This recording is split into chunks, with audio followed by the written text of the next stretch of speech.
Sabemos que tudo coopera para o bem dos que amam a Deus, daqueles que foram chamados segundo o propósito seu. Sabemos que tudo coopera para o bem dos que amam a Deus, daqueles que foram chamados segundo o propósito seu. Aos que de antemão conheceu, também os predestinou, para serem conforme a imagem daquele que nos salvou. Aos que a justiça imputou, também os glorificou, para serem conforme a imagem de Cristo Jesus o Senhor, para serem conforme a imagem de Cristo Jesus o Senhor. O Espírito Santo intercede por nós com intenso clamor, assiste-nos quando em fraqueza de Deus suplicamos favor. Sabemos que tudo coopera para o bem dos que amam a Deus, daqueles que foram chamados segundo o propósito seu. Aos que de antemão conheceu, também os predestinou, para serem conforme a imagem daquele que nos salvou. Aos que a justiça imputou, também os glorificou, para serem conforme a imagem de Cristo Jesus o Senhor, para serem conforme a imagem de Cristo Jesus o Senhor.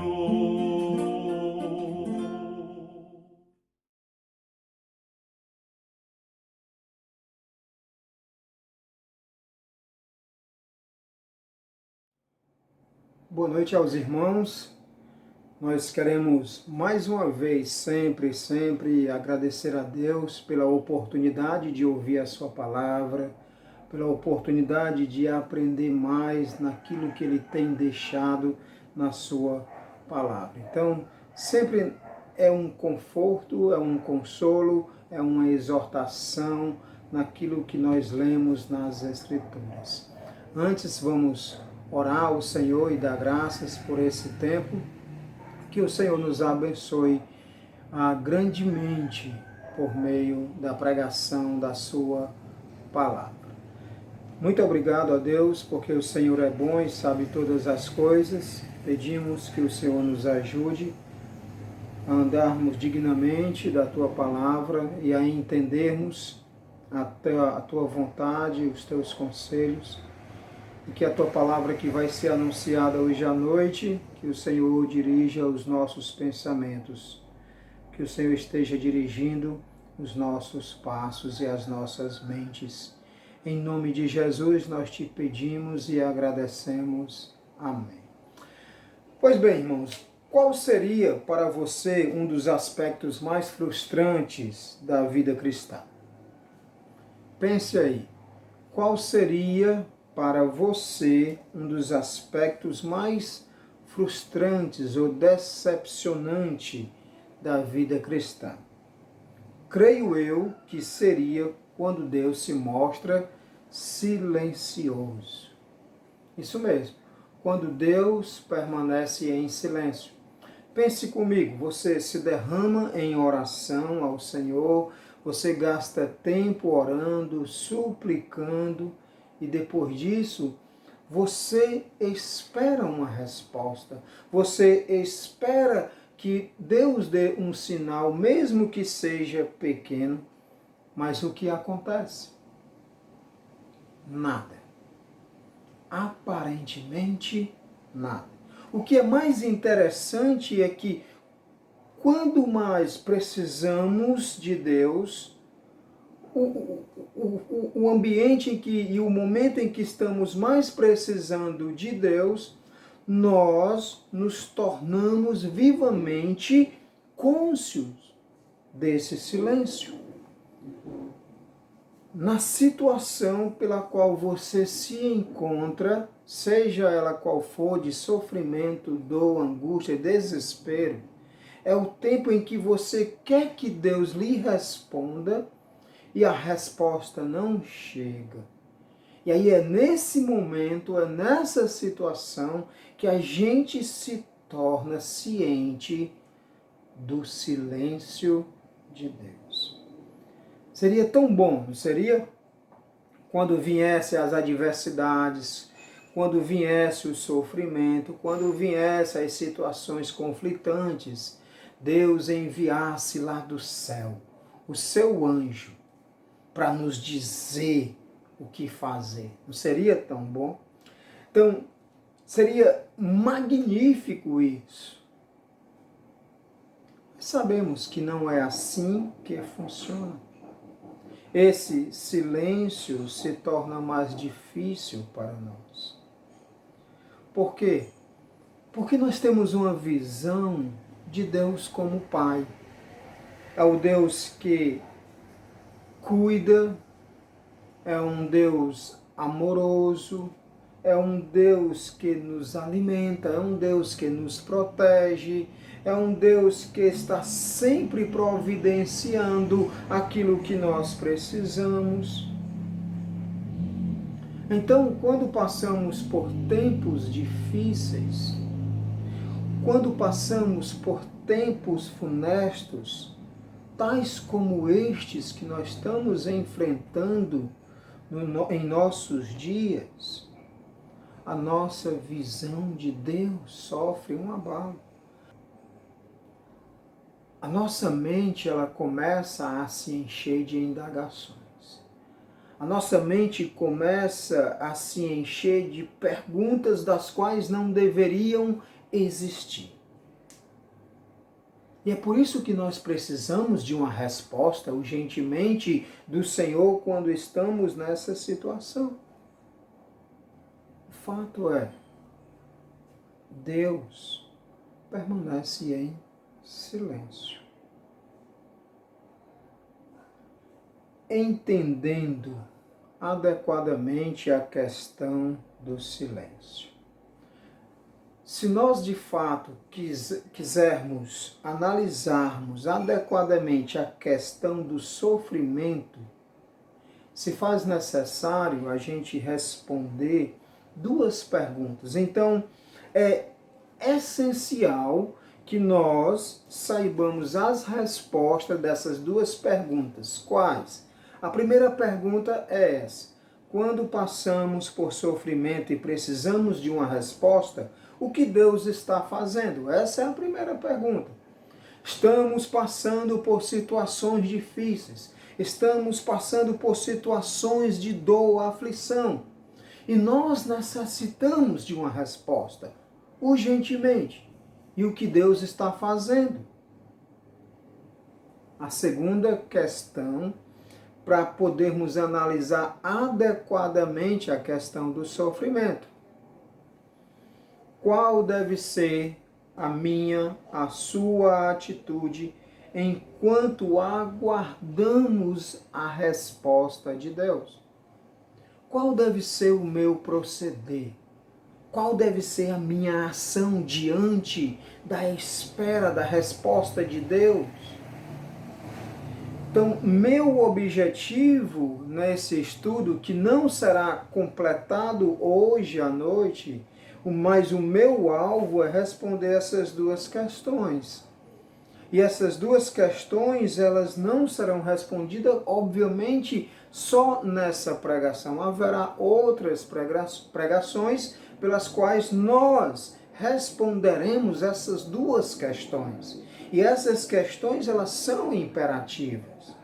Mas eu quero que você, nesse momento, tire do seu coração isso. Eu lhe peço encarecidamente que você elimine do seu coração isso.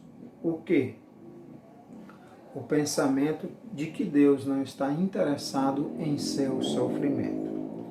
Tire isso da sua vida. Isso é um mal. Isso é pecado. de que Deus não se interessa pelo seu sofrimento, de que Deus não está se importando com a sua vida. Eu quero que você tire isso da sua vida. Deus é o nosso Pai e Ele se importa com o nosso sofrimento, Ele se importa com a nossa vida. Se queremos entender a questão do sofrimento, é preciso a gente analisar a vida de José. A vida de José, ela vai ser a base para entendermos a questão do sofrimento e as duas questões que foram levantadas. Porque quando passamos por sofrimentos, precisamos de uma resposta e o que Deus está fazendo. A segunda pergunta que nós falamos atrás, qual deve ser a minha atitude enquanto eu espero a resposta de Deus? Então a vida de José será a base para responder essas duas questões que foram citadas. Mas primeiro eu quero deixar duas observações a serem feitas, duas observações que nos guiarão a entender a história de José. A primeira observação é essa: não fixe a sua mente no final da história de José. Nós já conhecemos o final da história de José, nós já sabemos o que acontece no final com a vida de José. Mas eu quero que você, por mais que seja impossível, eu quero que você tire isso da sua mente. Não vá para o final, não pense no final da história. Por quê? Porque quando a gente pensa no final, a gente perde o que Deus está tentando nos ensinar no decorrer da história. A segunda observação é essa: quando a Bíblia apresenta a biografia dos personagens, ou de alguns personagens, a gente tem que lembrar isso. O autor só escreveu aquilo que era importante.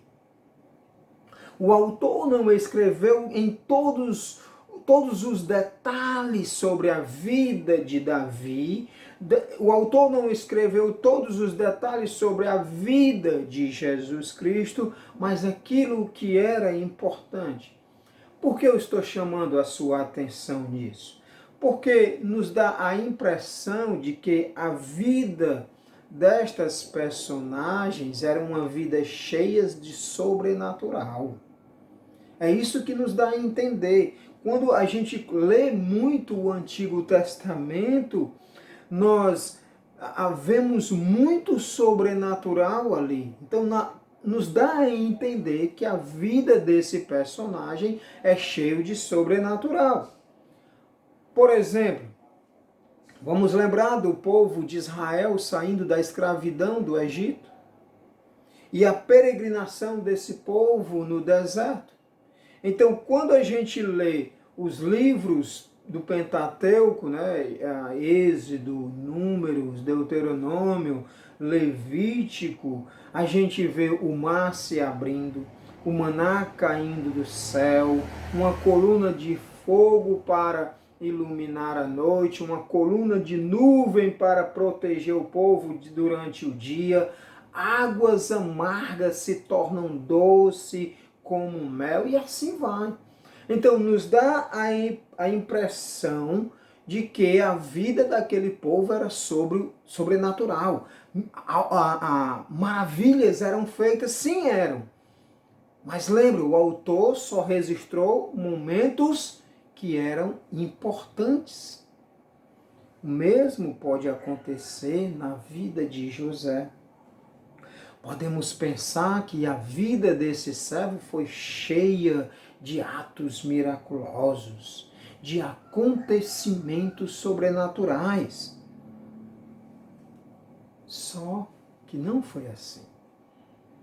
De fato, houve semanas, houve meses e até anos que parecia que nada acontecia de importante, de sobrenatural na vida do servo José. O servo José foi obrigado a enfrentar o silêncio de Deus em meio a um profundo sofrimento. O servo José foi obrigado a enfrentar o silêncio de Deus em meio a um profundo sofrimento. Quando é que começaram os problemas de José? Gênesis capítulo 37, verso 4. Quando seus irmãos viram que o pai o amava mais do que todos os outros filhos, odiaram-no e já não podiam falar com ele de forma pacífica. O problema do servo José começou quando seu pai deu preferência a ele. Quando seu pai expressava o seu amor acima dos outros irmãos. Então, o problema de José começou na sua adolescência, ou os problemas de José. Aos 17 anos, José era o filho preferido, predileto de seu pai. E isso levou com que os seus irmãos ficassem desgostosos, que os irmãos mais velhos não receberam isso de bom agrado. Os irmãos de José tiveram ciúmes, e esse ciúme culminou em um ódio tremendo na vida e por José. Os problemas de José começaram na atitude errada de seu pai em expressar a preferência de um filho. Mas também os problemas de José começou na sua ingenuidade. José foi muito ingênuo quando relatou aos seus irmãos o sonho que havia tido, o sonho que Deus havia dado a ele. Gênesis 37, verso 5. José teve um sonho e o contou aos seus irmãos. Por isso o odiaram ainda mais. Como se isso não bastasse, o quê?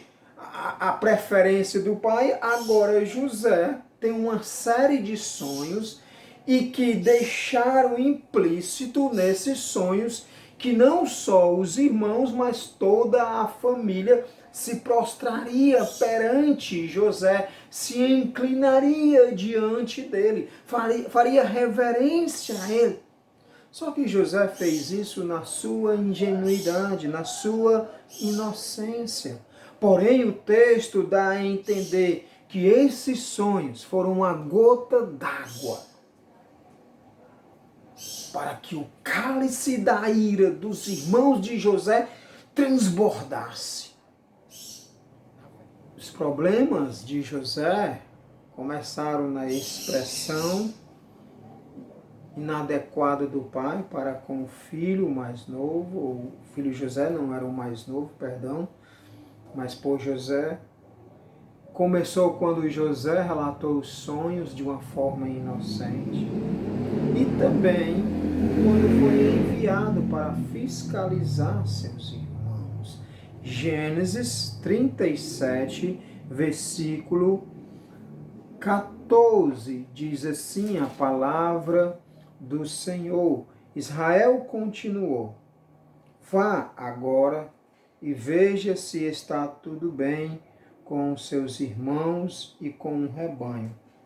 E traga-me notícias. Assim o enviou do vale de Hebrom, e ele foi a Siquém. Então, a história é que os irmãos estavam apacentando o rebanho do pai num determinado local, certo? Siquém. Então, o pai de José vai lá fiscalizar a obra. Eu conheço bem os teus irmãos, alguns são mais trabalhadores do que outros, mas outros não querem trabalhar muito. Vai lá fiscalizar. Então José vai lá. Então José obedece ao seu pai, mas só que José, chegando ao local de Siquém, os seus irmãos não estão lá. Então José se encontra com um estrangeiro naquele momento e pergunta: rapaz, você viu aí um bando de homens aí, que são meus irmãos, era para eu estar aqui trabalhando. Aí ele diz: não, eles não estão aqui. Esse homem diz. Esses homens foram para Dotã. E José resolve ir a Dotã, determinado a cumprir a missão do pai. Determinado a obedecer a ordem do pai, ele se sacrifica a mais de 40 quilômetros. Então, do lugar onde ele estava para Dotã, eram 40 quilômetros de distância. E José diz: eu vou caminhar esses 40 quilômetros para ver como estão os meus irmãos. E José vai, anda 40 quilômetros. E não é de bicicleta, não é de moto, não é de carro, é a pé. 40 quilômetros, para você ter uma ideia, essa seria a distância daqui de Acaraú para a Vila Paraguai. 40 quilômetros quase fechado. É uma estrada longa, mas José queria fazer a vontade do pai, queria obedecer a Israel. Foi aí que seus problemas também começaram. Porque no versículo 18, José se aproximando dos seus irmãos, José foi traiçoeiramente atacado pelos seus próprios irmãos. Versículo 18 do capítulo 37 de Gênesis. De longe eles o viram e antes que chegasse, conspiraram contra ele para o matar.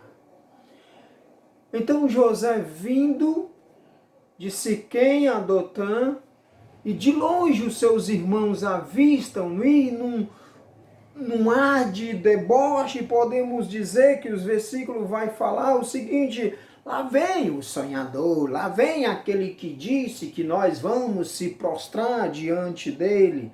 Lá vem o queridinho do papai que recebeu aquela túnica bonita, aquela roupa maravilhosa. Lá vem ele fiscalizar a obra para ver o que a gente está fazendo ou não fazendo. Lá vem ele, o X9, que vai nos entregar o papai se nós não estivermos fazendo o trabalho direito. E de longe, todos, sem exceção, planejam a morte de José. Versículo 23 e versículo 24 de Gênesis 37.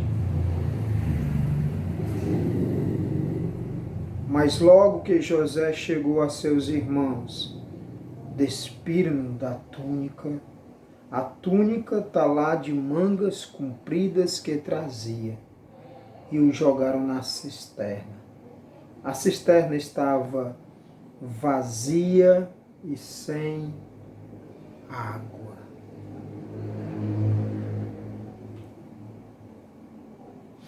Os irmãos planejaram matar José. É dito no texto que Rubens não aceitou isso e aconselhou os irmãos que não derramasse o sangue dele nas mãos deles, mas que fosse jogado na cisterna. E é isso que acontece. José chega e de imediato os irmãos pegam a veste de José, tiram as vestes de José, deixam José despido daquela túnica que ele havia recebido de presente do pai, e é jogado na cisterna, no poço. Quero chamar a sua atenção agora. Quero que você venha pensar comigo. Nesse momento da narrativa, aguardaríamos a intervenção de Deus. Esperaríamos que Deus enviasse um anjo dele para livrar o seu servo José, que inocentemente está sofrendo essa injustiça, esses maus tratos. nesse momento da narrativa, esperaríamos algo sobrenatural, um ato miraculoso, que uma voz viesse do céu e dissesse a José: José, tenha calma, vai ficar bem, José, não se preocupe não. Vai ficar tudo bem, José. O que acontece de fato, irmãos? O que é que acontece? Sabe o que acontece? Nada. Deus ficou em silêncio. Deus ficou em silêncio. Lá estava o inocente José. Lá estava José no fundo do poço.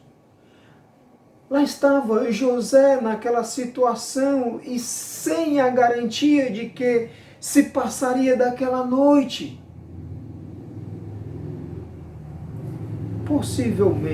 Possivelmente José dentro daquele poço, possivelmente ele trouxe à sua mente questões que o levaram àquela situação. Possivelmente José tenha pensado: mas por que eu obedeci o papai? Por que eu não disse: papai, deixa eu ficar aqui em casa assistindo papai TV?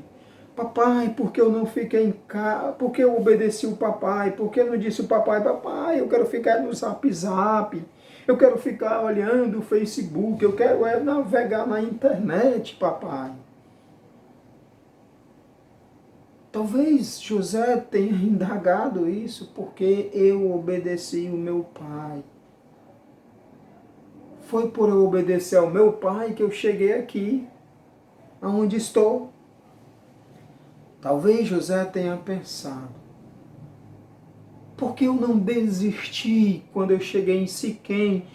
E mais longo, 40 quilômetros, já andei muito, agora mais 40 quilômetros. Por que eu não desisti? Por que eu não voltei para casa e disse ao papai: papai, ninguém estava lá, nenhum dos meus irmãos estavam lá, nenhum deles. Eles abandonaram, foi tudo. Por que eu não voltei para casa? Talvez José tenha pensado isso. Nada disso fazia sentido. Não era culpa de José, porque o seu pai o amava mais do que os outros irmãos. Não era justo para com José o que os seus irmãos lhe fizeram. Para piorar a situação, Deus está em silêncio. Nenhuma voz, nenhum anjo desceu do céu para falar com José. Gênesis 37, versículo 28. E quando os mercadores midianitas passaram, os irmãos de José o tiraram da cisterna e o venderam aos ismaelitas por 20 moedas de prata. E os ismaelitas levaram José para o Egito. Uma caravana de mercadores ismaelitas passa bem próximo a eles naquela situação, naquele momento. Então, para que os irmãos não manchassem suas mãos com o sangue do próprio irmão, eles decidiram vender José como escravo. Quero que você pense mais um pouco. Durante vários dias, talvez semanas, José viajou naquela caravana, na condição de escravo. Noite após noite, José tenha erguido os olhos para o alto e olhando as estrelas, José tenha pensado assim: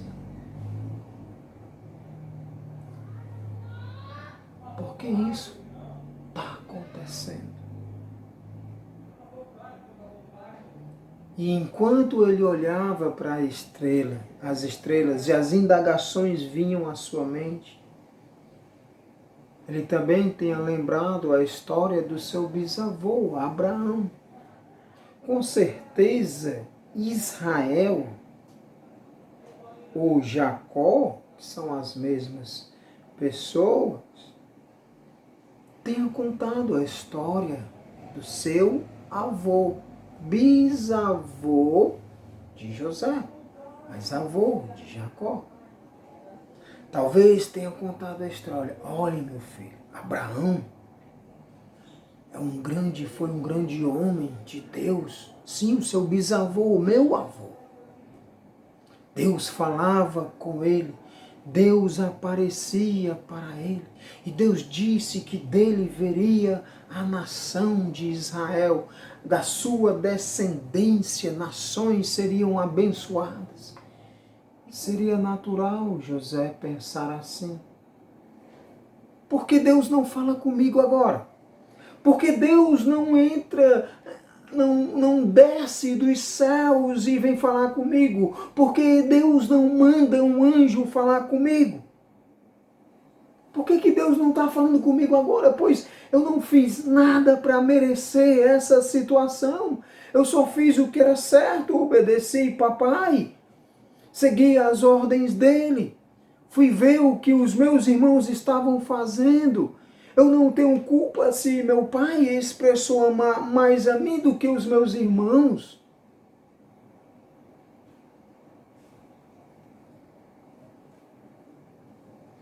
Contudo, Deus continuou em silêncio.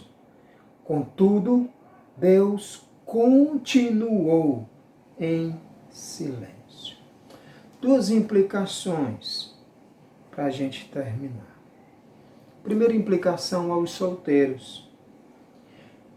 Você talvez seja um dos muitos milhares de crentes solteiros deste país que está à procura de um cônjuge, à procura de alguém para ter uma família, ter um relacionamento conjugal. E você tem feito todo o possível para manter-se fiel aos padrões bíblicos. Você tem feito tudo aquilo que Deus estabeleceu na sua palavra no que concerne à pureza sexual. Você tem se guardado puro. Você decidiu firmemente que vai esperar e que o Senhor vai lhe enviar tal prometida, a abençoada, a amada da sua vida, ou seu amado. Entretanto, nada acontece. Passa dias, meses, anos, e nada de Deus enviar a prometida, nada de Deus enviar a pessoa que você tanto almeja ter para desfrutar de um relacionamento conjugal com ela. Deus permanece em silêncio.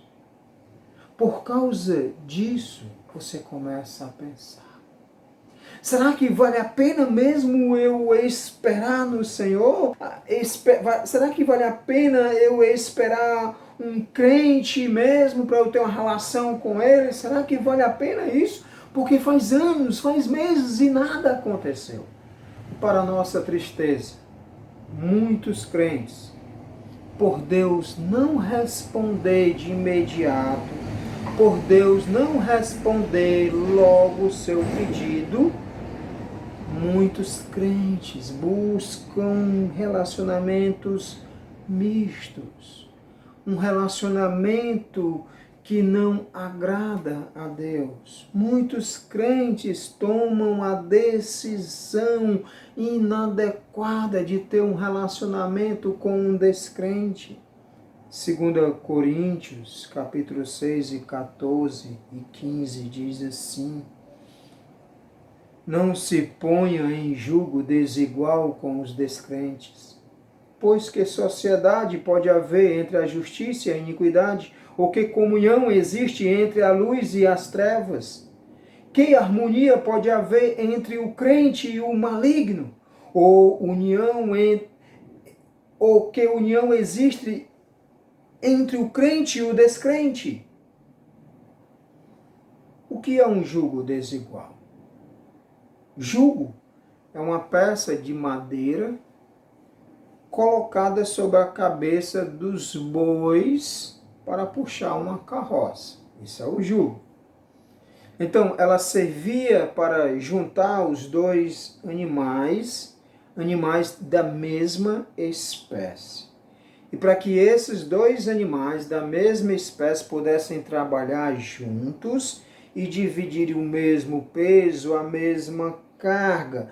E quando esse peso era dividido de forma igual, quer dizer, o jugo, eles produziriam em dobro a tarefa.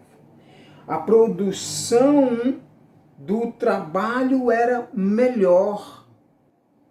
Jugo desigual era quando colocava animais diferentes. Levítico vai falar isso.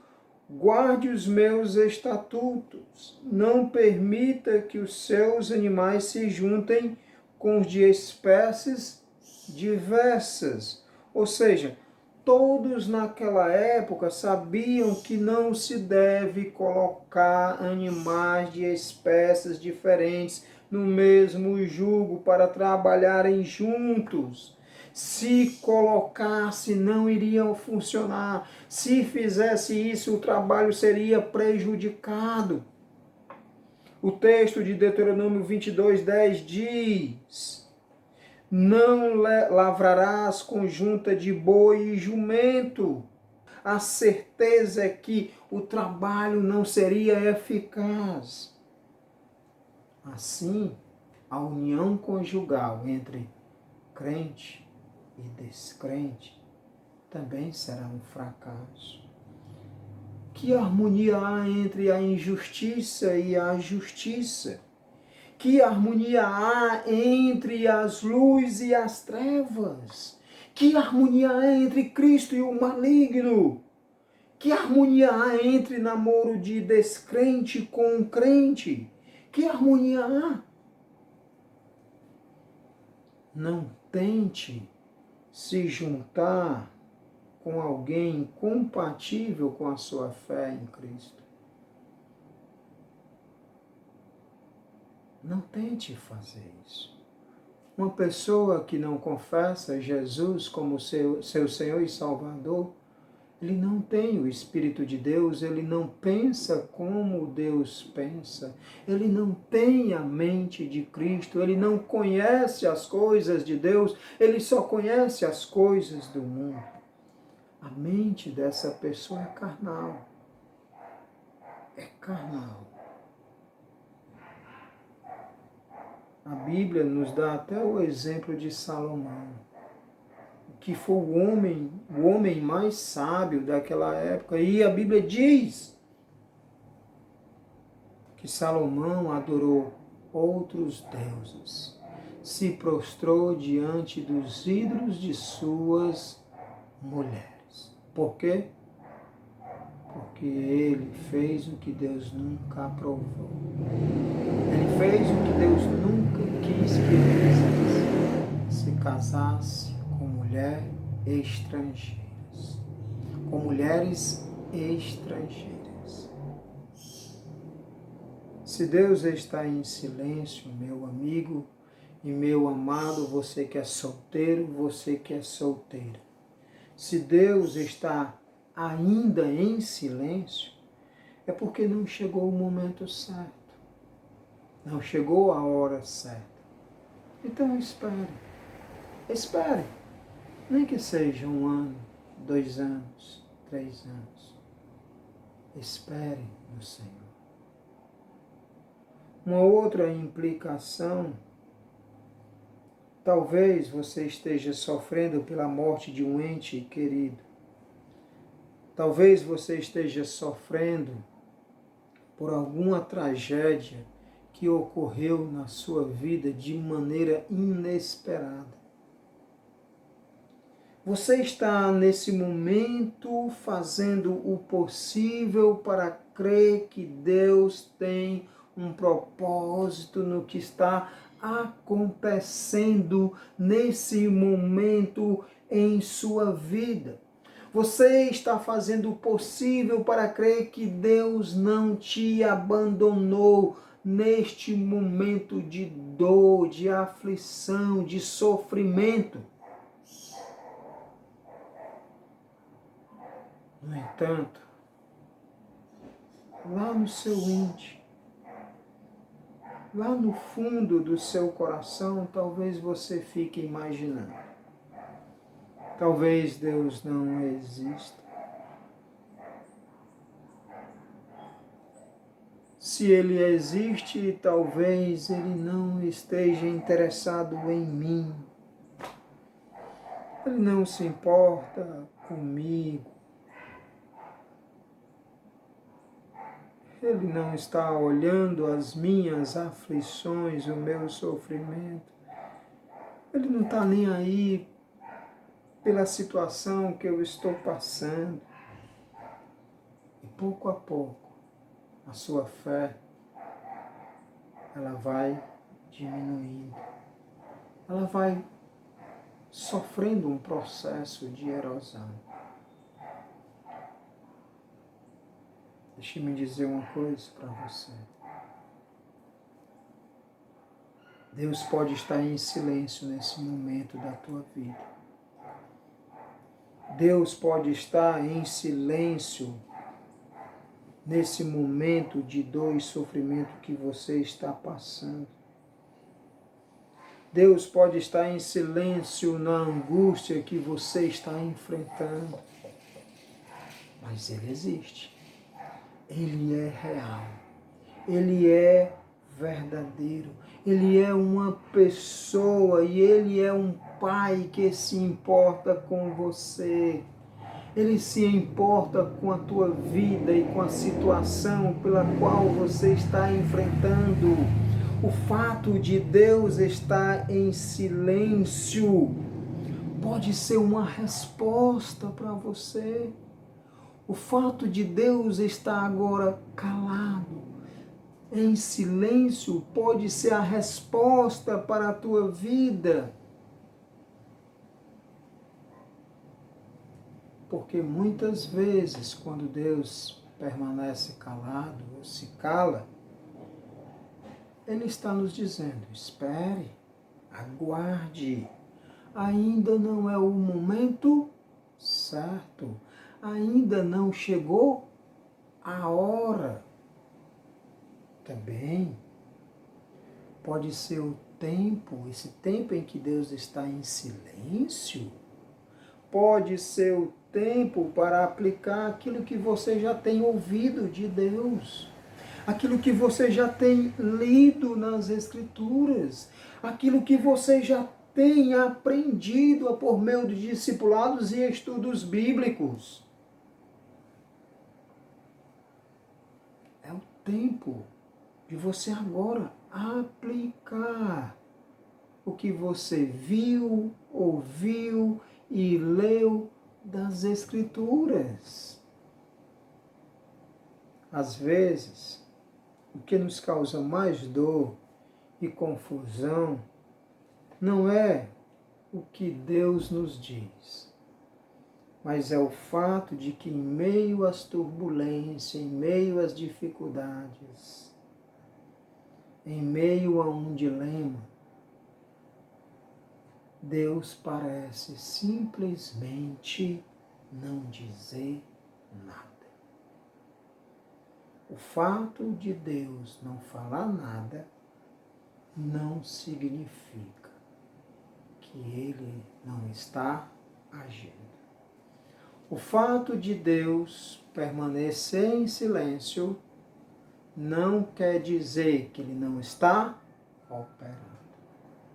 Irmãos, que Deus nos abençoe Com a permissão de Deus, no próximo domingo nós iremos dar continuidade a essa mensagem. Ela é apenas a primeira parte. Eu gostaria que você acompanhasse essa série de mensagens para você entender e perceber e aprender quando Deus está em silêncio, qual deve ser a nossa atitude e o que Ele está fazendo. Que Deus nos abençoe grandemente. Tenha uma ótima semana na presença de nosso Senhor Jesus Cristo e que Ele seja sempre honrado com a sua vida. Amém.